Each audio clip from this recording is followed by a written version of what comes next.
Hello and welcome to hankgames Without Hank. My name is John Green, manager of the AFC Wimbledon Wimbly Womblys, today taking on Bolton Wanderers, wandering about the pitch. Here is the situation. This is the last game of the championship season. We are 3 points clear in the race for the playoff spots. That means, I looked it up, basically we right now would have to lose by more than 3 goals for this to be a problem. So we should be headed to the playoffs as long as we don't lose by 3 or more goals. At least that is my understanding of the situation. I'm not great at goal difference.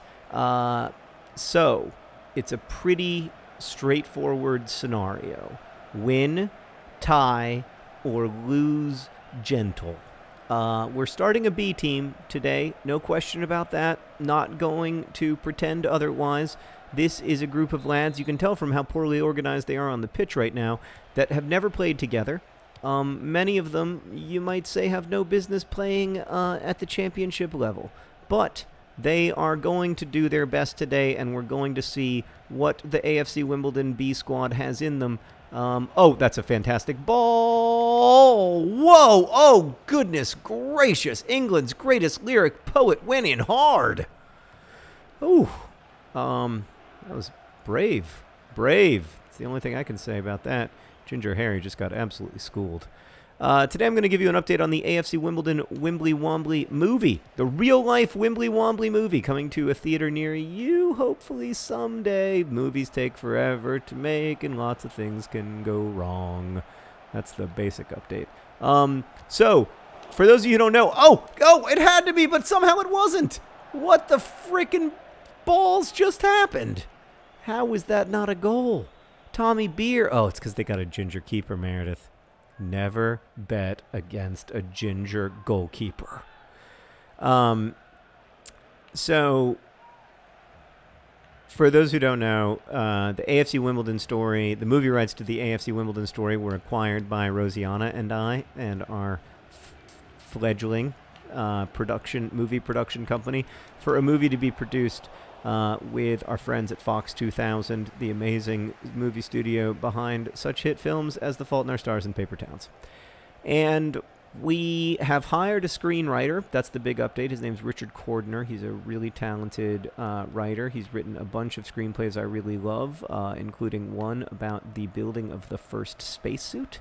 Really, really great guy who is also a football fan and understands this game very well and cares a lot about the Wimbledon story. And that, I guess, was the big kind of selling point. T.S. Eliot here with an amazing opportunity. Passes the ball. Oh, and then Meredith. We were that close to my favorite kind of goal.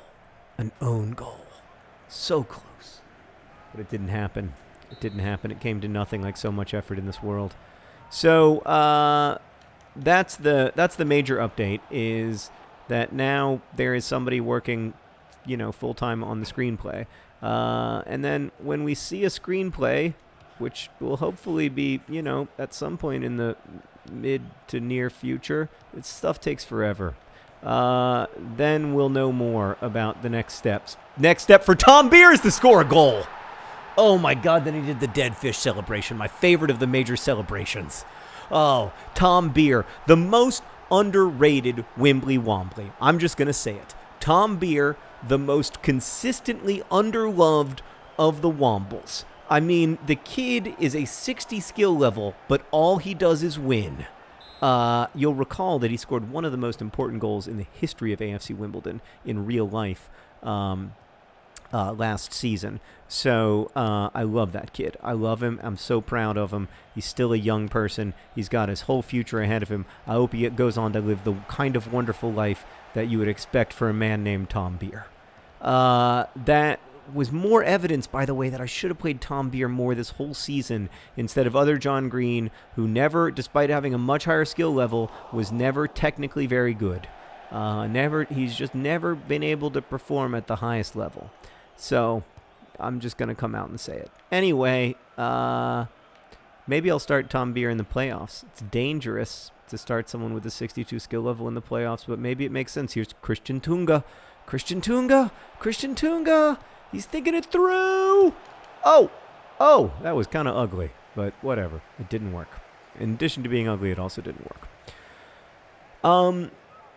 I still think that there's a lot of energy around getting the movie made, and I still have a lot of hope that it can happen. So that's the basic update there. Getting to the screenwriter stage is important, but then there's like getting to the next stage is even more important, which is the stage where you try to get the right director for it. And if that happens, then usually the movie gets made.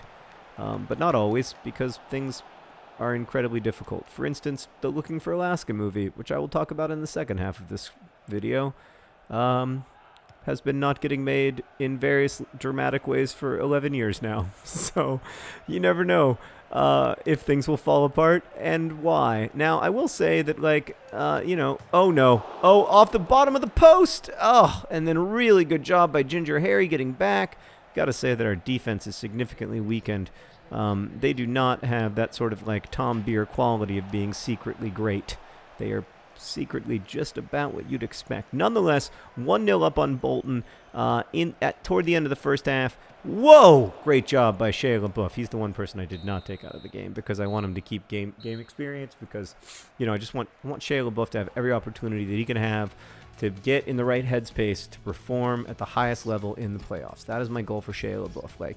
Just get him in that right headspace so that he can be, the great player that we deep down all know him to be, and we know that he can be. So, good luck to Shia LaBeouf. Right, the Looking for Alaska movie is still not being made, despite almost getting made like a year and a half ago. It really almost got made. It was so close. I've never seen a movie almost get made, and it was pretty devastating. Speaking of devastating, boom! Clap! Who scored that goal? Meredith? It was some unheralded hero? Could it have been Tom Beer? It could have been. I still don't know. I still have not been able to check. I've not gotten the zoom in. It was a fantastic finish, though. Look at that Ginger goalkeeper, completely wrong-footed by the beautiful finish from... I still haven't seen his name. I'm not a very good reader. Is that Will Nightingale? Could it be? Come on, show me who scored the goal, man. It's this guy. Do you have a... Will Nightingale! Congratulations! Oh, it's wonderful. Will Nightingale with a great goal. A center back's goal if ever there was one. It wasn't a beautiful finish, but it was an effective finish. Everything is looking great for the Wimbly Womblys. At this point, it's essentially... never want to say it's impossible. It's very, very unlikely that we will not make the playoffs, which was our goal. So we'll get to the playoffs, and then it's just a small matter of winning 2 games to go to the Premier League. We'll be 2 games away from the Premier League if we can just get this win in the bucket today. In the bucket? Why did he say in the bucket? Yeah, so I've talked a lot about the Looking for Alaska thing before. I would love for a movie to get made someday, sometimes, but then other times I think, boy, there is something special about the fact that it has never been made into a movie, and it gives a book a life that it otherwise wouldn't have, I think. The weird thing about getting a movie made from your book is that you sell a lot of books, but you sell them, when the movie is, coming out and in the, first year or so after it comes out, and then the sales go way down. So today, my best-selling book is Looking for Alaska, and my second best-selling book is An Abundance of Catherines, and that's probably due to the fact that they weren't made into movies. Now, that's per week. Overall, my best-selling book is still The Fault in Our Stars, and second is Paper Towns, because the movie stuff is just so incredible for book sales. Oh, what a finish!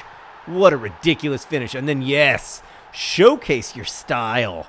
Oh, it's brilliant. Really, really wonderful. What a time to be alive, my friends. I feel like the Wimbly Womblys have gone from a very questionable result last week to a strong finish to the regular season that is going to propel us into the playoffs, where hopefully we will have our world end not with a bang or with a whimper, but instead with victory.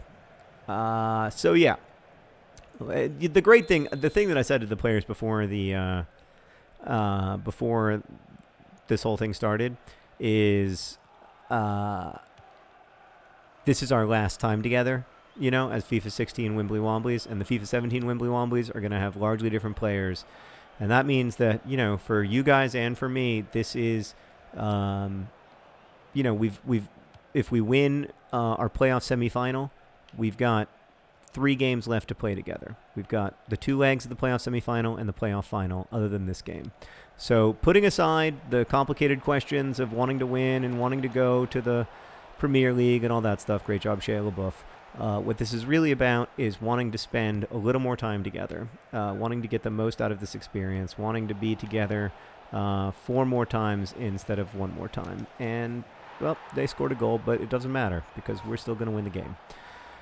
So that's what I told the boys, and I feel like they've really answered the call today. We've had 3 goal scorers, two first-time goal scorers, I think, this season for the Wimbly Womblys. I don't think Tom Beers had a goal. I know Will Nightingale hasn't. I don't think anyway. And so that's great. It's very exciting, and I'm excited for the playoffs now. Right, but about the book thing. So I think in the end, maybe over like a 25-year period, if you're just thinking about reaching the broadest possible audience, maybe more people will read your book or know about your story. Certainly more people will know about your story through the movie than through a book. Like, 10 times as many people have seen the Fault in Our Stars movie as have read the Fault in Our Stars book. And 3 or 4 times as many people have seen Paper Towns as have read the book. So, like, that is definitely the case. If you want the story to reach the maximum number of people, then like a movie is good news. But that's not the only thing you want with a story, right? Like, there's something else that a story can do, and that I think a book can do in a way that maybe a movie can't. And I'm not necessarily that bummed out if there's never a Looking for Alaska movie.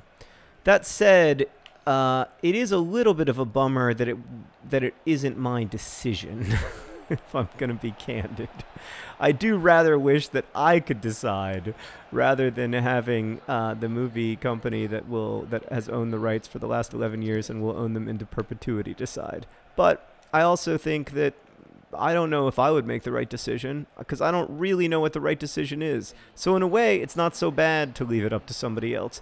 Tom Beer is going to go for another goal. He's big and strong. Oh, but he can't finish. Oh, he's disappointed in himself because he's usually such a finisher. But I like the way he played. I think he played strong and hard and committed, and now we are just seconds away from securing our place in the playoffs. Everybody's going crazy. This is amazing. We are going to be one of 4 teams playing for a spot in the Premier League next season. What a way to say goodbye to FIFA 16 that would be. I thought that the game had just ended, but in fact, it's a free kick situation. So I'm just going to pass it. Oh my gosh, they're being way too aggressive. Now the game is over, and I am sorry for Bolton. I know that they wanted this very badly, but it's us. It's us, friends. We are moving on to the playoffs. Oh, the Dons are hopefully going to go up. More to come, friends. More to come. Thanks for watching. Best wishes.